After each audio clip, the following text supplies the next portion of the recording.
We're talking this week about the counsel and promises of God's unmerited favor. And just to summarize a little bit, we've spoken about the fact that God's counsel is different from the world because it comes with promises. God's counsel is different from the world because it is filled with grace and supernatural empowerment. And God's promises are different from the world because it comes with miraculous advice, not just plain old simple advice. But today I want to shift the focus away from God per se, and I want us to shift it onto our part to play with the counsel and promises of God's grace. You know, faith comes by hearing, right? But faith is often released by doing. We have to actually do the counsel and promises of God's grace in order to receive the miracle, the promise, the change that we're looking for. And one of the most important things to remember about the counsel and promises of God's unmerited favor is God has given us a mind. He's given us a brain, and we should use it. We are told to actually think as Christians. We're told to actually think about things and contemplate things and use our God-given ability to process and to look at the world and reflect on it, right? So sometimes someone can come in and say, well, you know what? It's just all up to God. Or someone comes in and says, well, I just can't. I just can't think. I just can't get this right. I don't know what to do. Like, I can't cope. And in those moments, we become very susceptible to giving up, to not trying. And I want to encourage you in those moments, be willing to try and think differently. Be willing to try out a counsel and promise from God's word.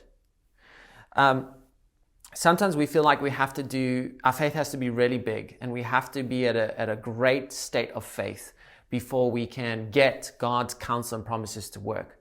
But it's not true. Jesus said you can have faith as small as a mustard seed, and it can make a huge change in your life.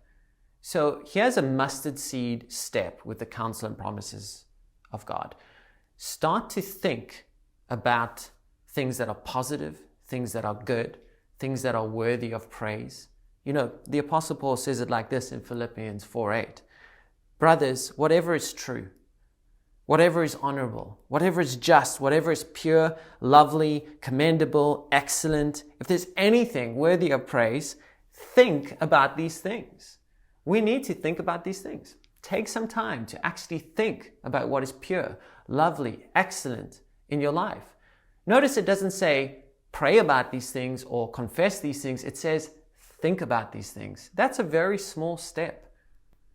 How does that look practically? Well, I have this image in my mind of my son when he's about 1 year old, and my son is standing there and he's looking at me, and he has this huge smile on his beautiful little face. And it is such a pure, beautiful, excellent innocence that I see in that moment. And every time I think about that goodness, I think of God's goodness towards me. I feel a sense of relief, a feeling of goodness in my life. And I can't tell you how many times I've maybe felt irritable or down or sad, and I've brought that image of my son to mind, and instantly I feel differently. And that's a very small step we can take. But that's my part to do. My part is to actually think about something worthy, especially that God has given me. When we do that, we activate the grace and the counsel of God in our lives. Remember, you're highly favored and you're deeply